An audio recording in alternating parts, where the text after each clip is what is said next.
Hello বন্ধুরা, মুম্বাই শহরে doctor সূর্য সেনগুপ্তের নাম দিকে দিকে ছড়িয়ে পড়ে এবং তাকে একটা বড় পুরস্কার দেওয়া হয়। সেই পুরস্কার বিতরণী সভায় প্রেসের লোকজন সূর্যের কাছে তার স্ত্রীর কথা জানতে চায়। তখন সূর্য সোনার দিকেই তাকিয়ে থাকে। এদিকে সোনা কিন্তু তখন তার মায়ের কথাই ভাবছিল মনে মনে, কিন্তু অভিমান করে সে ভাবে মাকে ছাড়াই সে তার বাবা এবং চারুর সাথে ভীষণ ভালো রয়েছে। সূর্য পুরো ব্যাপারটা বুঝতে পারে আর মনে মনে ভাবে যে মা, আমি তোর কষ্টটা বুঝতে পারছি, কিন্তু তোর মায়ের সঙ্গে তোর ভুল বোঝাবুঝি হয়েছে।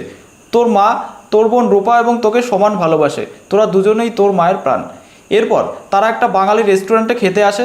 এবার কাকতালীয়ভাবে ওই রেস্টুরেন্টেই খাবার তৈরির কাজ করতো দীপা। তো ওই খাবার খেয়ে সোনার মনে হয় যে এটা তার মায়ের হাতে বানানো, আর এও মনে হয় যে তার মা হয়তো আশেপাশেই আছে।